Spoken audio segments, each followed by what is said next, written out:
وَلَقَدْ يَسَّرْنَا الْقُرْآنَ لِلذِّكْرِ فَهَلْ مِن مُّدَّكِرٍ۔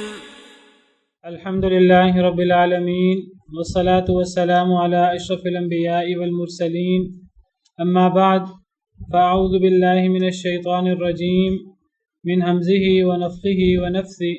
بسم الله الرحمن الرحيم. رب اشرح لي صدري ويسر لي أمري واحلل عقدة من لساني يفقه قولي. اللهم انفعنا بما علمتنا وعلمنا ما ينفعنا وزدنا علما. وبشر عبادي الذين يستمعون القول فيتبعون أحسنه. أولئك الذين هداهم الله وأولئك هم أولو الألباب. محمد رسول الله والذين معه أشداء على الكفار رحماء بينهم، تراهم ركعا سجدا يبتغون فضلا من الله ورضوانا، سيماهم في وجوههم من أثر السجود، ذلك مثلهم في التوراة ومثلهم في الإنجيل كزرع أخرج شطأه فآزره فاستغلظ فاستوى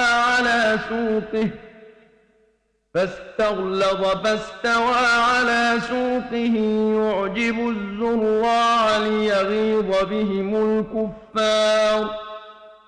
وعد الله الذين آمنوا وعملوا الصالحات منهم مغفرة وأجرا عظيما. محمد رسول الله والذين معه أشداء على الكفار رحماء بينهم. محمد صلی اللہ علیہ وسلم اللہ کے رسول ہیں. والذین معه، اور وہ لوگ جو آپ کے ساتھ ہیں، وہ لوگ جو نبی کریم صلی اللہ علیہ وسلم کے ساتھ ہیں، یعنی آپ کے صحابہ رضوان اللہ علیہم اجمعین. اشداء علی الکفار، سخت ہیں کافروں پر، رحماء بینہم، رحم دل ہیں آپس میں. یہ نبی کریم صلی اللہ علیہ وسلم کی صحابہ کی نشانی ہے، صحابہ کی صفت ہے کہ وہ کافروں کے لیے سخت ہوتے ہیں اور مسلمانوں کے لیے نرم ہوتے ہیں. یہ نبی کریم صلی اللہ علیہ وسلم کے صحابہ کی نشانی ہے، تو گویا کہ یہ انہیں نبی کریم صلی اللہ علیہ وسلم نے ان کی تربیت فرمائی تھی، اور نبی کریم صلی اللہ علیہ وسلم کی تربیت کے زیر اثر وہ آپس میں نرم دل تھے اور کافروں پر سخت تھے. کل وضاحت کر چکا ہوں کہ سخت سے مراد یہ ہے کہ کافروں سے وہ دلی ہمدردی اور دلی طور پر ان سے مرعوب نہیں ہوتے، دلی ہمدردی نہیں رکھتے ان سے. ان کو اپنے جو بنیادی راز ہیں حکومت کے اور جو بنیادی ذمہ داریاں ہیں حکومت کی، تو ان ذمہ داریوں میں، ان بنیادی رازوں میں انہیں شریک نہیں کیا جاتا. یہ مراد ہے. مراد یہ نہیں ہے کہ کافروں پر سخت ہیں، کہ کافروں کو برداشت نہیں کرتے اور کوئی کافر مل جاتا ہے تو اسے پکڑ کے قتل کر دیتے ہیں. یہ مراد نہیں ہے. مسلمانوں کے ساتھ کافر رہ سکتے ہیں، مسلمانوں کے علاقے میں بھی رہ سکتے ہیں، مسلمانوں کے علاقے میں، کافروں کے علاقے میں مسلمان رہ سکتے ہیں. ایک معاہدہ ہوتا ہے اور اس معاہدے کے مطابق مسلمان کافروں کے ساتھ زندگی گزار سکتے ہیں، اور مسلمان کافروں کے ساتھ حسن سلوک بھی کرتے ہیں، ان کے ساتھ اچھا اخلاقی رویہ بھی رکھتے ہیں، ان کی مدد کر سکیں ان کی مدد کر سکتے ہیں، ان کے ساتھ لین دین رکھ سکتے ہیں، جیسے میں نے کل ذکر کیا تھا.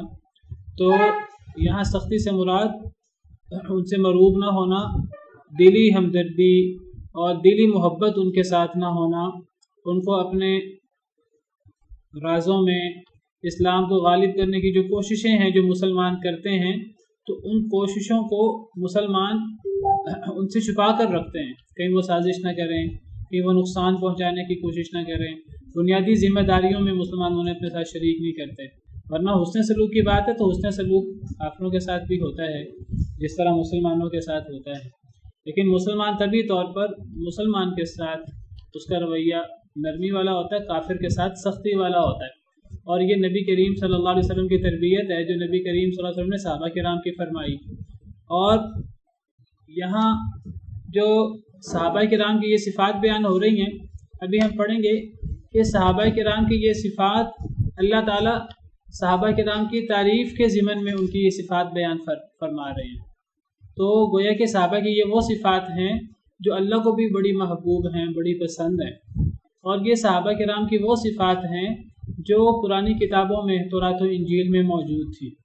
زمین و آسمان کو پیدا کرنے سے پہلے اللہ نے نبی کریم صلی اللہ علیہ وسلم اور آپ کے صحابہ کرام کی جو صفات ہیں وہ اللہ نے لکھوا دی تھی تورات میں، انجیل میں، اور قرآن کریم تو پھر بھرا پڑا ہے صحابہ کرام کے فضائل سے۔ تو یہ سب چیزیں زمین و آسمان کی تخلیق سے پہلے لکھی جا چکی تھی، طے کی جا چکی تھی۔ تو نبی کریم صلی اللہ علیہ وسلم کی کیا مبارک صفات ہیں، آپ کیسے ہوں گے، کس علاقے میں ہوں گے، آپ کی کیا نشانیاں ہوں گی، آپ کی دعوت کیا ہوگی، اور صحابہ کرام آپ کے ساتھی رضوان اللہ علیہم اجمعین وہ کیسے ہوں گے، ان کی بلند و بالا، ان کی عظیم صفات کیا ہوں گی، وہ زیادہ تر کیا کریں گے، کیسے اپنے رب کو راضی کریں گے، یہ باتیں بھی قرآن کریم تو بھرا پڑا ہے ان سے، پچھلی کتابیں بھی تورات و انجیل میں بھی اللہ نے یہ چیزیں بیان فرمائی ہیں، نبی کریم صلی اللہ علیہ وسلم کی بھی صفات اور صحابہ کرام کی بھی صفات۔ تو جو آپ کے ساتھ ہیں وہ سخت ہیں کافروں پر اور نرم دل ہیں آپس میں۔ اسی سختی کی مثال کافروں پر کہ آپ کو پتہ ہے کہ ہم کافروں کو سلام کی ابتدا نہیں کر سکتے، کیونکہ کسی کو سلام کرنا یہ اس کو عزت دینا ہے۔ تو مسلمان کافر سے مروب نہیں ہوتا، وہ اس کے ساتھ اخلاقی رویہ رکھ سکتا ہے، وہ سلام کا جواب دے، مسلمان جواب دے گا اس کو وعلیکم، وہ اگر دعا دے گا مسلمان آگے سے وعلیکم کہہ دے گا، اگر وہ بد دعا دے گا، کوئی غلط رویہ رکھے گا، السلام علیکم کی بجائے السلام علیکم تم پر موت ہو، اس قسم کا لفظ بولے گا تو مسلمان وعلیکم آگے سے کہے گا، اس کی بد دعا مسلمان کے حق میں قبول نہیں ہوگی، مسلمان کی بد دعا اس کے حق میں قبول ہو جائے گی، جس طرح حدیث مبارکہ میں آتا ہے۔ اسی طرح حدیث مبارکہ میں آتا ہے کہ اگر کہیں کسی راستے میں تم جا رہے ہو اور کہیں راستے میں کافر آ جائے تو اگر راستہ تنگ ہے تو کافر کو تنگ راستے پر مجبور کر دو، کھلے راستے سے تمہیں گزرنا چاہیے۔ یہ یعنی مسلمان کافر کو اپنے رویے سے بتائے گا کہ ہم تم سے مروب نہیں ہیں، ہم تمہیں اپنے سے برتر نہیں سمجھتے، تم چاہے دنیاوی طور پر کتنے ہی تم بلند و بالا، دنیاوی طور پر تمہارے پاس جو ہے وہ اللہ کی کتنی نعمتیں ہی کیوں نہ ہوں، تمہارے پاس کتنی مال و دولت اور کتنا اقتدار کیوں نہ ہو، لیکن ہم تمہیں اپنے سے برتر نہیں سمجھتے، ہم تم سے مروب نہیں ہیں۔ حدیث مبارکہ میں آتا ہے، جی یہ صحیح حدیث ہے، تو حدیث مبارکہ میں ہے کہ نبی صلی اللہ علیہ وسلم نے فرمایا لا تبدأ اليہود ولا النصارى بالسلام، یہود و نصارہ کو سلام کی ابتدا نہ کرو، مسلمان غیر مسلم کو سلام کرنے میں پہل نہیں کرے گا، کیونکہ کسی کو سلام کرنا اور کسی کو سلام میں پہل کرنا اسے عزت دینا ہے، اسے مقام دینا ہے، ایک مسلمان کے دل میں غیر مسلم کا مقام نہیں ہوتا۔ ہاں جواب میں ہم وعلیکم کہہ سکتے ہیں اگر وہ سلام کر دیں، اور یہی حکم قادیانیوں کا اور یہی حکم ہندوؤں کا اور غیر مسلموں کا ہے۔ اور پھر فرمایا فَإِذَا لَقِيتُمْ أَحَدَهُمْ، اگر تم ان میں سے کسی ایک کو ملو فی طریق رستے میں فَاضْطَرُّوهُ إِلَىٰ أَضْيَقِهِ، اسے تنگ رستے کی طرف مجبور کر دو، یعنی ان کو بلا وجہ ان کو مقام دینے کی، ان کو پروٹوکول دینے کی ضرورت نہیں ہے، ان سے مروب ہو کر، جس طرح بعض دفعہ ہم لوگ ان کو اپنے سے برتر اور اپنے سے بہتر اور سمجھتے ہیں اور ہم ان سے مروب ہو جاتے ہیں مسلمان، ان کے دنیاوی مقام کی وجہ سے۔ اگر تم ان سے رستے میں ملو فاضطروه الى اضيقه، تو اسے تنگ رستے پر اسے مجبور کرو، تم کشادہ رستے پر چلو۔ یعنی یہ ایسی جگہ پر ہوگا جہاں مسلمانوں کے پاس غلبہ ہوگا، ظاہری سی بات ہے، یہ وہاں نہیں ہوگا جہاں مسلمان جو ہیں وہ کم، مسلمان جہاں جو ہے منارٹی میں ہوں گے، اقلیت میں ہوں گے، وہاں مسلمان یہ کرے گا تو اس کے لیے مشکل ہوگا۔ لیکن مسلمان کو بتانا ہے اپنے علاقے میں ہم آپ سے مروب نہیں ہیں۔ لیکن میں پہلے بتا چکا ہوں، اس سے مراد یہ نہیں ہے کہ بس اب ان کو اب جہاں ملو تو ان کی پٹائی کر دو اور انہیں رہنے نہ دو اور انہیں جو ہے اپنے ملک سے نکال دو، یہ بات نہیں ہے۔ ان کے الگ احکامات ہیں۔ حدیث مبارکہ میں آتا ہے کہ یہ جو غیر مسلم ہے تو جو ذمہ ہے، معاہد ہے، آپ اس کی گری ہوئی چیز نہیں اٹھا سکتے۔ جس طرح ایک مسلمان کی گری ہوئی چیز آپ کی نہیں ہے، آپ کو واپس کرنی چاہیے، اسی طرح جو ذمہ شخص ہوتا ہے جو معاہدے کے ساتھ آپ کے علاقے میں رہ رہا ہے، آپ اس کی گری ہوئی چیز آپ اس اٹھا کر اس کو استعمال نہیں کر سکتے، اس کو وہ چیز واپس کرنی ہوگی۔ اسی طرح کوئی شخص اگر کسی ذمہ کو کسی معاہد کو قتل کر دے، حدیث میں آتا ہے، تو حدیث میں آتا ہے وہ جنت کی خوشبو بھی نہ پائے گا، حالانکہ جنت کی خوشبو اتنی اور اتنی دوری سے آ جاتی ہے۔ تو ذمیوں کے حقوق ہیں باقاعدہ، تو وہ سارے حقوق ان کو ملتے ہیں، ان کی حفاظت اور وہ ساری چیزیں ہوتی ہیں۔ یہ اصل میں ان سے مروب ہونے کی ممانعت ہے، دلی ہمدردیوں کی ممانعت ہے، ان کو اپنے رازوں میں شریک کرنے کی ممانعت ہے۔ حضرت عمر نے دیکھا کہ ان کے کسی گورنر نے اپنا کاتب کسی عیسائی کو، یہودی کو بنایا ہوا تھا، تو حضرت عمر ناراض ہوئے اس پہ، کہا کہ تم نے اپنا کاتب جو ہے، وہ جو بھی احکامات جاری کرتے تھے یا وہ دیگر گورنروں کو کوئی خط لکھتے تھے تو وہ کاتب لکھتا تھا، تو حضرت عمر کہنے لگے کہ تم نے بنیادی ذمہ داری میں اس کو شریک کر دیا ہے، یہ غیر مسلم ہے، تو اس ذمہ داری میں ہم کسی غیر مسلم کو شریک نہیں کر سکتے، یہ ایک سینسٹیو عہدہ ہے۔ اس سینسٹیو عہدے میں کسی غیر مسلم کو جو ہے وہ شریک نہیں کیا جا سکتا۔ کوئی عہدہ ہے وزیر کا، مشیر کا، کوئی گورنر کا، کوئی ایسا عہدہ کہ جس میں اتھارٹی ہے، اور تو ایسے عہدے جو ہیں وہ غیر مسلموں کو نہیں دیے جا سکتے ایک مسلمان علاقے میں۔ بہرحال ہمارے ہاں جو جج بن سکتا ہے ہندو، لیکن ایک حافظ قرآن جج نہیں بن سکتا ہے۔ پچھلے دنوں ایک بیان آیا تھا اخبار میں کہ فلاں حافظ قرآن ہے، وہ تو مولوی ہے، وہ جج نہیں بن سکتا، اور ہمارے ہاں وہ آپ کو پتہ ہے کہ ایک ہندو جو ہے وہ جج رہا ہے۔ تو بہرحال آپ ہمارے ہاں کی بات نہ کریں، آپ اسلام کی بات کریں، ہم اس وقت اسلام کی بات کر رہے ہیں، اسلام میں کیا احکامات ہیں۔ تو یہ صحابہ کرام کی صفت ہے جو نبی کریم صلی اللہ علیہ وسلم کی تربیت کے نتیجے میں ہے، اور قرآن اس کی دعوت دیتا ہے کہ کافروں سے آپ کا رویہ سخت ہوگا اور مومنوں سے آپ کا رویہ نرم ہوگا۔ تراہم رکعا سجدا، آپ دیکھتے ہیں انہیں رکوع میں اور سجدے میں، یہ جمع ہے رکعا سجدا، رکوع اور سجدے میں آپ انہیں دیکھتے ہیں، یعنی بہت زیادہ عبادت کرتے ہیں، نماز پڑھتے ہیں بہت زیادہ، اور رکوع سجدے بہت زیادہ کرتے ہیں۔ کیوں صحابہ کرام یہ کام کرتے ہیں؟ وہ کافروں پر سخت کیوں ہیں؟ مومنوں پر رحم دل کیوں ہیں؟ کیوں زیادہ رکوع سجدے، کیوں زیادہ عبادت کرتے ہیں، کیوں زیادہ نماز پڑھتے ہیں؟ کوئی دنیاوی مقاصد ہیں؟ نہیں، کوئی دنیاوی مقاصد نہیں ہیں، کوئی نفاق نہیں ہے، کوئی ریاکاری نہیں ہے۔ یبتغون فضلا من اللہ ورضوانا، وہ تلاش کرتے ہیں اللہ کا فضل اور اللہ کی رضا۔ یہ کون کہہ رہا ہے؟ اللہ رب العالمین۔ اللہ رب العالمین صحابہ کرام کی عظیم صفات بیان فرما رہا ہے، اور اللہ تعالیٰ فرما رہا ہے کہ صحابہ کرام یہ کافروں پر سخت ہوں، مومنوں پر نرم ہوں، وہ عبادت کرتے ہوں کثرت سے، راتوں کو قیام کرتے ہوں، تو یہ سارا کا سارا کام وہ کیوں کرتے ہیں؟ کوئی دنیاوی مقصد نہیں ہے، وہ اللہ کی رضا چاہتے ہیں، اللہ کا فضل چاہتے ہیں اور اللہ کی رضامندی چاہتے ہیں۔ اخلاص کی طرف اشارہ ہے، صحابہ کرام کا جو اخلاص تھا، صحابہ کرام کا اخلاص ایسا ہے جس کی گواہی ساتوں آسمانوں کے اوپر سے اللہ دیتا ہے۔ دنیا میں کوئی مانے یا نہ مانے، دنیا میں کوئی ان کی مخالفت کرے تو کرے، دنیا میں کوئی تھوکے چاند پر تو تھوک اس کے منہ پہ گرے گا، اللہ تعالیٰ ان کی تعریف کرتا ہے، اور اللہ تعالیٰ بتاتا ہے کہ ان کے دلوں میں ایمان ہے، خلوص ہے، تقوی ہے، وہ اللہ کا فضل چاہتے ہیں، اللہ کی رضا چاہتے ہیں۔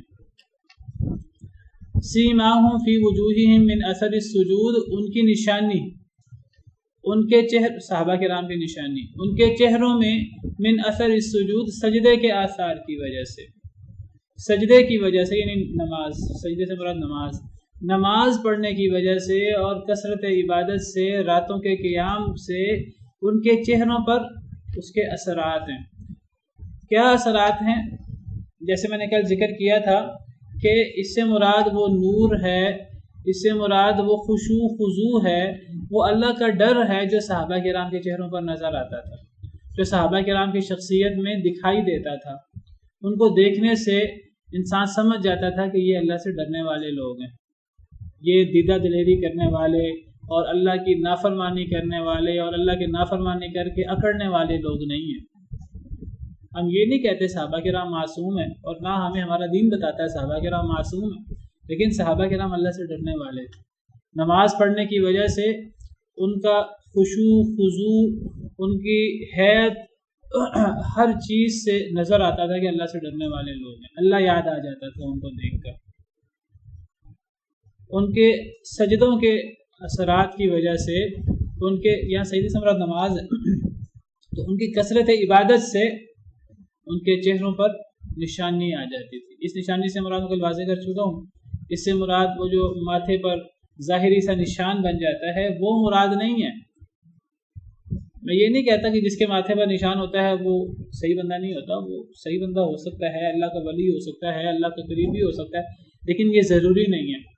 جس کے ماتھے پر محراب کا نشان ہو، ماتھے پر اس کا کوئی نشان ہو سجدے کی وجہ سے، تو وہ نیک ہوتا ہے۔ یہاں یہ نشانی مراد نہیں ہے، یہاں نشانی سے مراد چہروں کا نور، چہروں کی سفیدی، ضیاء فی الوجہ، چہرے پر روشنی آ جاتی ہے۔ بعض مفسرین کے مطابق تو اس سے مراد قیامت کی نشانی مراد ہے۔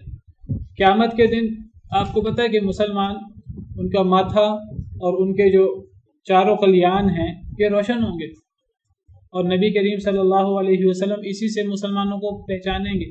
جس طرح حدیث میں آتا غرم محجلین، غرم محجلین سے مراد اصل میں یہ گھوڑے کی صفات ہیں، ایسا گھوڑا جس کے 5 اعضاء روشن ہوں، باقی جسم اس کا سیاہ رنگ کا ہو، 5 اعضاء اس کے وہ سفید ہوں۔ 5 اعضاء سے کیا مراد ہے؟ دونوں اگلے پاؤں یعنی دونوں ہاتھ، دونوں پچھلے پاؤں اور ماتھا، اس کا جو سر ہے اور ماتھا ہے تو یہ سفید ہو، باقی اس کا جسم سرخ ہو، براؤن ہو یا سیاہ ہو، تو ایسے گھوڑے کو غرم محجلین کہتے ہیں۔ تو یہی صفات مومن کی قیامت کے دن ہوں گی۔ بعض مفسرین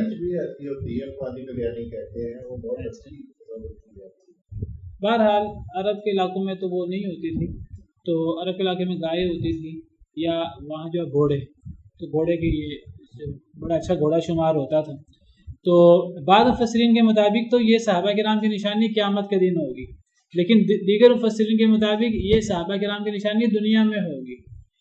اور زیادہ راجح ترجیح یہی، زیادہ جو راجح قول ہے وہ یہی ہے۔ امام ابن جریر طبری تو فرماتے ہیں کہ دنیا میں بھی نشانی ہوگی، آخرت میں بھی ہوگی۔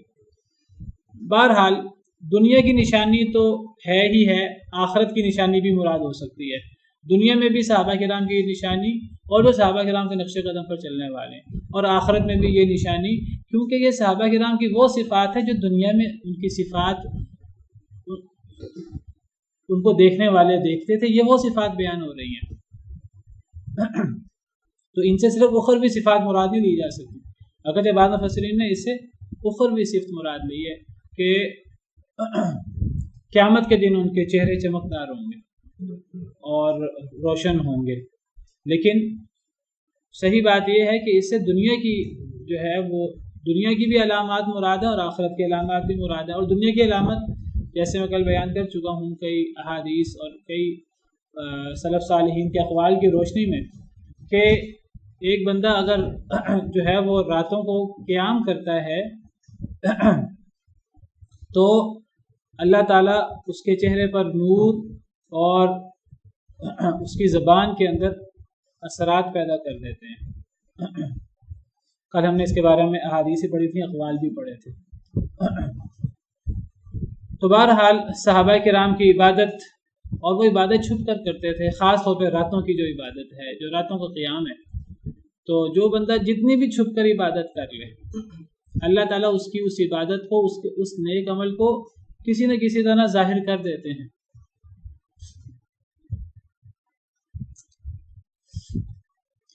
یہ باقاعدہ حدیث بھی ہے، اگر کوئی بندہ کسی ایسی جگہ پر، کسی ایسی چٹان کے اندر، کسی ایسی غار کے اندر کوئی خفیہ طور پر کوئی عمل کرے، نیک عمل لوگوں سے چھپ کر، تو اللہ تعالیٰ اس کا وہ عمل لوگوں کے سامنے لے آئیں گے۔ اسی طرح کوئی بندہ اگر چھپ کر برا عمل کرتا ہے تو برا عمل بھی نہیں چھپ سکتا، نیک عمل بھی نہیں چھپتا، برا عمل بھی نہیں چھپتا۔ یہ انسان کی بے وقوفی ہوتی ہے کہ انسان کوئی بھی عمل کرے نیک، پھر انسان کوشش کرے میں لوگوں کو دکھاؤں۔ اگر ایک انسان اپنا عمل لوگوں سے چھپائے گا تو اللہ تعالیٰ اس کے عمل کے اثرات اس کے چہرے پر لے آئیں گے، اس کی زبان پر لے آئیں گے، اس کی محبت لوگوں کے دلوں میں پیدا ہو جائے گی۔ جب اللہ کسی سے محبت کرتے ہیں، جب ایک بندہ اللہ کو راضی کرنے کے لیے نیک عمل کرے گا، جب اللہ اسے محبت کریں گے، تو حدیث مبارکہ آپ نے سنی ہوگی، جب اللہ کسی بندے سے محبت کرتے ہیں، اللہ آسمانوں میں ندا لگا دیتے ہیں کہ اے جبریل میں فلاں بندے سے محبت کرتا ہوں، تم بھی اس سے محبت کرو۔ اللہ جبریل سے کہتے ہیں، جبریل تمام فرشتوں میں اعلان کر دیتے ہیں، تمام فرشتے اس سے محبت کرتے ہیں، پھر جب تمام آسمان والے محبت کرتے ہیں، پھر یہی محبت زمین میں ڈال دی جاتی ہے۔ تو دلوں اس شخص کی محبت اور اس شخص کا جو ایک اچھا ذکر ہے، ذکر خیر، لوگ اس کو اچھے الفاظ میں یاد کرتے ہیں، اس کے دوست بھی، اس کے دشمن بھی اس کو اچھا سمجھتے ہیں۔ تو یہ وہ انعام ہے مومن کے لیے، اس کے لیے آخرت میں انعام تو ہے ہی ہے، اللہ دنیا میں بھی انعام دیتے ہیں۔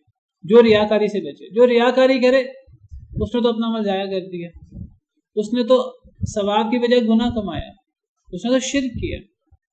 آپ کو پتہ ہے کہ ریاکاری کو شرک خفی قرار دیا گیا۔ انسان کو چاہیے کہ انسان صرف اللہ کو راضی کرنے کے لیے عمل کرے اور لوگوں سے چھپ کر کرے۔ لوگوں سے چھپ کر عمل کرے گا تو اس میں زیادہ اخلاص ہے، زیادہ خلوص ہے، اور اللہ اس پہ زیادہ راضی ہوتے ہیں۔ اور جب انسان لوگوں سے چھپ کر کرتا ہے تو انسان کی وہ نیکی لوگوں کے سامنے اللہ تعالیٰ کسی نہ کسی طرح ظاہر بھی کر دیتے ہیں۔ نبی کریم صلی اللہ علیہ وسلم ساری عبادت چھپ کر کرتے تھے، لیکن آپ کی راتوں کی نماز کی تفصیلات ہمارے سامنے نہیں ہیں، آپ تو لوگوں کو دکھانے کے لیے نہیں کرتے تھے۔ صحابہ کرام آ کر ازواج مطہرات سے پوچھتے، ازواج مطہرات نے جو دیکھا ہوتا وہ بیان کر دیتی کہ صحابہ کرام کو فائدہ ہوگا۔ نبی صلی اللہ علیہ وسلم نے تو اس لیے وہ عبادتیں نہیں کی تھیں کہ آپ کی عبادتیں لوگوں کے سامنے آئیں۔ وہ جو آپ لمبی لمبی راتوں کو قیام کرتے تھے، اللہ نے قرآن میں آپ کی تعریف کر دی اور بتایا کہ آپ کتنا قیام کرتے ہیں۔ اللہ تعالیٰ کوئی بات کھول دے تو وہ اللہ کی طرف سے انعام ہے۔ اللہ کسی کا ذکر خیر کرے، اللہ اپنے نبیوں کا ذکر خیر کرتے ہیں، کیونکہ نبیوں نے اللہ کے حضور اعمال کیے تھے صرف اللہ کو راضی کرنے کے لیے، کسی کو دکھانے کے لیے نہیں کیے تھے۔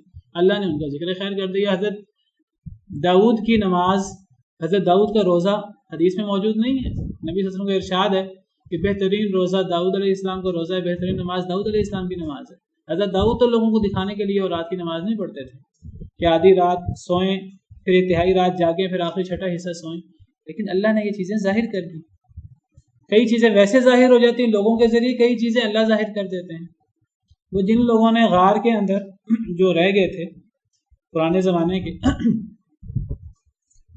انہوں نے کہا اپنا عمل یاد کرو، اللہ تعالیٰ غار کا پتھر جو ہے یہ ہٹا دیں گے۔ انہوں نے اپنا عمل یاد کیا، انہوں نے اپنا عمل جو یاد کیا، انہوں نے وہ عمل اللہ کے لیے کیا تھا۔ اب جو عمل یاد کر رہے تھے وہ بھی اس لیے کہ نیک عمل سے اللہ دعا سنتا ہے، نیک عمل بیان کرنے سے، نیک عمل کا واسطہ دینے سے انہوں نے اللہ کو اللہ کے نیک عمل کا واسطہ دیا۔ انہوں نے ایک دوسرے کو وہ نیک عمل سنایا، کسی اور کو نہیں بتایا، لیکن اللہ نے نبی کریم صلی اللہ علیہ وسلم پر وحی کی، نبی صلی اللہ علیہ وسلم نے صحابہ کرام کو بتا دیا۔ تو اللہ تعالیٰ نیک لوگوں کی نیکی کو ظاہر کر دیتا ہے لوگوں کے سامنے۔ اصحاب کہف جو چھپ گئے تھے دشمن سے بچنے کے لیے، تو وہ نیک لوگ تھے، اپنے ایمان کو چھپانے کے لیے اللہ نے کتنا ان کا مقام بیان کیا قرآن کریم میں۔ تو بہرحال نیک شخص کی نیکی جتنی چھپا کر کرے تو وہ نیکی کسی نہ کسی طرح فوری ظاہر نہیں ہوگی، بعد میں ظاہر ہو جائے گی، اس کے بچوں میں ظاہر ہو جائے گی، کسی نہ کسی طرح ظاہر ہو جائے گی۔ یہی مطلب ہے سیماہم فی وجوہہم من اثر السجود، وہ جتنے بھی سجدے کریں، جتنی بھی نمازیں کریں، جتنا چھپ کر کام کریں، اللہ کو پسند ہے ایسی باتیں جو چھپ کر ہو۔ لیکن میں یہاں ایک بات اور بھی بتا دوں کہ جو چھپ کر عمل ہوتا ہے وہ نفل عمل ہوتا ہے، جو فرض عمل ہے وہ علانیہ ہوتا ہے۔ کوئی بندہ کہ جی میں نماز اس لیے مسجد میں جا کر نہیں پڑھتا کہ وہ ریاکاری ہوگی، میں گھر میں چھپ کر نماز پڑھنا چاہتا ہوں، یہ کوئی ریاکاری نہیں ہے، یہ تو اللہ کا حکم ہے کہ مرد جو ہے وہ مسجد میں جا کے نماز پڑھے گا۔ تو یہ جو رات کی نماز ہے، تو ہمارے سلف صالحین صحابہ کرام رات کی نماز کو چھپانے کی کوشش کرتے تھے، بہت زیادہ لوگوں کے سامنے ظاہر کرنے سے بچتے تھے یہ چیزیں۔ تو ایک انسان رات کی نماز جو ہے وہ چھپا کر پڑھے گا اور زیادہ سے زیادہ اللہ کو راضی کرنے کے لیے پڑھے گا، اللہ تعالیٰ اس کے اثرات بھی لوگوں کے سامنے لے آئیں گے، چہرے پر اثرات ہوں گے، زبان پر اثرات ہوں گے، انسان کی پوری شخصیت پر اثرات ہوں گے۔ تو یہ صحابہ کرام کی صفات ہیں۔ پھر اللہ بیان فرماتے ہیں ذالک مثلہم فی التوراۃ، یہ ان کی مثال تورات میں ہے۔ یہ جو پیچھے ذکر ہوا صحابہ کرام کے بارے میں کہ وہ کافروں پر سخت ہیں، آپس میں رحم دل ہیں، نرم ہیں، اور کثرت سے رکوع سجدے کرتے ہیں، عبادت کرتے ہیں، اور خلوص کے ساتھ یہ کام کرتے ہیں، اللہ کی رضا چاہتے ہیں، اور ان کے نماز کے اثرات کی وجہ سے، سجدے کے اثرات کی وجہ سے ان کے چہروں پر خشوع خضوع اور چہروں پر نور ہے۔ یہ صحابہ کرام کی صفات تورات میں ہیں۔ تورات میں اللہ نے صحابہ کرام کا ذکر خیر فرمایا۔ نبی کریم صلی اللہ علیہ وسلم کا ذکر خیر وہ پچھلی کتابوں میں ہے۔ قرآن کریم میں اللہ نے کئی مقام پر ذکر فرمایا ہے کہ نبی کریم صلی اللہ علیہ وسلم کی صفات پچھلی کتابوں میں تھیں، احادیث مبارکہ میں بھی موجود ہے۔ سیدنا سلمان فارسی اور دیگر کئی صحابہ انہوں نے نبی کریم صلی اللہ علیہ وسلم کی صفات پچھلی کتابوں میں پڑھ کر انہوں نے آپ کو پہچانا آپ کی ان صفات کے نتیجے میں۔ حضرت سلمان فارسی آئے، انہوں نے آپ کو مہر نبوت سے پہچانا۔ وہ مدینہ منورہ میں نبی کریم صلی اللہ علیہ وسلم کی ہجرت سے پہلے مدینہ منورہ آ گئے تھے۔ وہ بڑی شدت سے انتظار میں تھے کہ ان قریب آخری نبی آنے والے ہیں اور وہ مدینہ منورہ تشریف لائیں گے۔ پرانی کتابوں میں بات لکھی ہوئی تھی کہ کھجوروں کی سرزمین میں آئیں گے، پیدا کہیں اور ہوں گے، اور پھر ان کی ہجرت کھجوروں کی سرزمین میں ہوگی، اور اس کی نشانیاں بھی موجود تھیں۔ حضرت سلمان فارسی وغیرہ اور ان جیسے کئی اور لوگ نبی کریم صلی اللہ علیہ وسلم کے انتظار میں مدینہ منورہ آ کر آباد ہو گئے تھے نبی صلی اللہ علیہ وسلم کی ہجرت سے پہلے۔ یہودی بھی اصلاً اسی لیے آئے تھے۔ ان کا خیال یہ تھا کہ بنی اسرائیل میں سے ہوں گے، وہ تو بنی اسماعیل میں سے ہو گئے تو ان کو حسد ہو گیا۔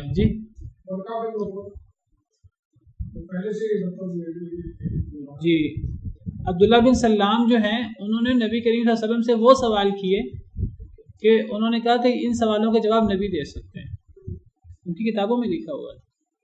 قرآن کہتا ہے، قرآن میں ذکر ہے کہ نبی کریم صلی اللہ علیہ وسلم کی صفات پچھلی کتابوں میں تھیں۔ سورہ اعراف آیت نمبر 157۔ جی صحابہ کرام کی بھی، تو نبی کریم صلی اللہ علیہ وسلم کی اور آپ کے صحابہ کی صفات تورات و انجیل میں ہیں۔ سورہ اعراف میں آیت نمبر 157 میں ہے کہ اللہ تعالیٰ فرما رہے ہیں، آیت نمبر 156 157 میں اللہ فرماتے ہیں میری رحمت نے ہر شے کو وسعت میں لے لیا ہے، یعنی دنیا میں اللہ کی رحمت ہر شے پر حاوی ہے، مسلمان ہوں کافر ہوں سب پر اللہ کی رحمت ہے دنیا میں۔ لیکن اللہ فرماتے ہیں فَسَأَكْتُبُهَا، ان قریب میں اس کو لکھ دوں گا، یعنی اپنی رحمت کو میں خاص کر دوں گا، میں لکھ دوں گا، یعنی قیامت کے دن لِلَّذِينَ يَتَّقُونَ، ان لوگوں کے لیے جو ڈرتے ہیں، وَيُؤْتُونَ الزَّكَاةَ، اور زکوٰۃ ادا کرتے ہیں، اور وہ لوگ جو ہماری آیتوں پر ایمان رکھتے ہیں۔ دنیا میں تو اللہ کی رحمت نے ہر شے کو وسعت میں لے لی ہے، لیکن آخرت میں یہ نہیں ہوگا۔ آخرت میں اللہ کی رحمت ہر شے کو وسعت میں نہیں لے گی۔ ان قریب اللہ کی رحمت یعنی قیامت کے دن یہ خاص ہو جائے گی کہ لکھ دی جائے گی متقی لوگوں کے لیے، زکوٰۃ دینے والوں کے لیے، اللہ کی آیتوں پر ایمان لانے والوں کے لیے۔ کن لوگوں کے لیے اللہ کی رحمت خاص ہو جائے گی؟ الذین یتبعون الرسول النبی، وہ لوگ جو پیروی کرتے ہیں اس رسول کی جو رسول بھی ہے، نبی بھی ہے، امی بھی ہے، یجد الذی یجدونہ مکتوبا عندہم فی التوراۃ والانجیل، جس کو وہ اپنے پاس لکھا ہوا پاتے ہیں تورات اور انجیل میں۔ تو نبی کریم صلی اللہ علیہ وسلم کی صفات، آپ کا نام، آپ کے والد کا، آپ کی والدہ کا نام، آپ کی بہت ساری صفات، آپ کے مبارک نام، کئی آپ کے نام، کئی آپ کی صفات تورات و انجیل میں موجود تھیں۔ صحابہ کرام کہتے ہیں کہ ہم تورات میں لکھا ہوا پاتے تھے، یہ جو قرآن کریم کی آیت ہے یا ایھا النبی انا ارسلناک شاہدا ومبشرا ونذیرا، یہ صفات تورات میں لکھی ہوئی تھی۔ تورات عربی زبان میں نہیں ہے، اگر اس کا ترجمہ کیا جائے عبرانی زبان میں تو تورات میں اس جیسی آپ کی صفات ہو بہو لکھی ہوئی تھی کہ آپ گواہ ہیں، آپ بشارت دینے والے ہیں، آپ ڈرانے والے ہیں، آپ بازاروں میں چیخنے والے نہیں ہیں، آپ گالم گلوچ کرنے والے نہیں ہیں۔ تو یہ صفات آپ کی تورات میں صحابہ کرام کہتے ہیں ہم لکھی ہوئی دیکھتے تھے۔ تو نبی کریم صلی اللہ علیہ وسلم کی صفات، آپ کا ذکر خیر پچھلی کتابوں میں اللہ تعالیٰ فرماتے ہیں الذین آتیناہم الکتاب یعرفونہ کما یعرفون ابناءہم، جن کو ہم نے کتاب دی وہ آپ کو ایسے پہچانتے ہیں جیسے اپنے بیٹوں کو پہچانتے ہیں۔ جس طرح ہر انسان اپنے بیٹے کو پہچانتا ہے تو اس کو اپنے بیٹے کے بارے میں کوئی شک نہیں ہوتا، تو اسی طرح یہود و نصارہ بھی نبی صلی اللہ علیہ وسلم کو ایسے ہی پہچانتے تھے۔ کیوں پہچانتے تھے؟ اپنے کتابوں میں آپ کی صفات کی وجہ سے وہ پہچانتے تھے آپ کو، وہ تو حسد کی وجہ سے وہ آپ پر ایمان نہ لائے۔ تو جس طرح نبی کریم صلی اللہ علیہ وسلم کی صفات موجود تھیں، میں نے ذکر کی صرف آپ کی نہیں تھی، آپ کی اپنی صفات، آپ کا نام، آپ کی صفات، آپ کی مہر نبوت باقاعدہ، اور آپ کی دعوت کیا ہوگی، اور آپ کس کس قسم کے سوالوں کا جواب دے سکیں گے، اور پھر آپ کے والد کا نام، آپ کی والدہ کا نام، آپ جہاں پیدا ہوئے، آپ کی جہاں ہجرت ہوگی، آپ فتوحات کس طرح ہوں گی، بہت ساری صفات جو ہیں پچھلی کتابوں میں موجود تھیں۔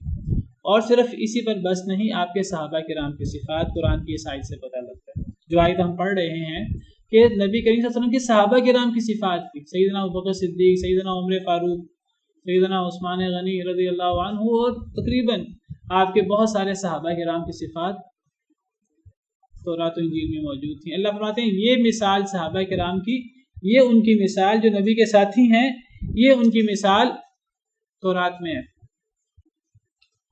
تو یہ کن کی بات ہو رہی ہے؟ صحابہ کرام کی بات ہو رہی ہے، والذین معہ، جو نبی کے ساتھ ہیں۔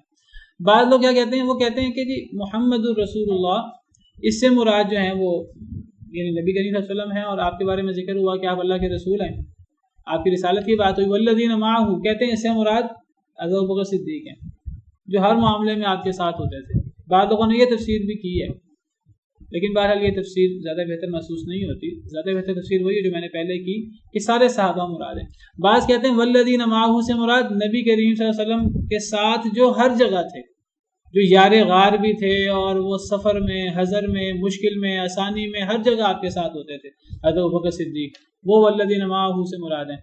اشداء علی الکفار سے مراد عمر فاروق ہیں۔ رحماء بینہم سے مراد عثمان غنی ہیں، اور تراہم رکعا سجدا سے مراد حضرت علی ہیں۔ بعض لوگوں نے یہ بھی تشریح کی، لیکن یہ تشریح بعید محسوس ہوتی ہے کہ اس طرح ان صفات کو ایک ایک صحابی پر فٹ کرنا، یہ بعید محسوس ہوتا ہے۔ زیادہ بہتر تفسیر وہی ہے کہ یہ عمومی طور پر نبی کریم صلی اللہ علیہ وسلم کے صحابہ کرام کی صفات بیان ہو رہی ہیں،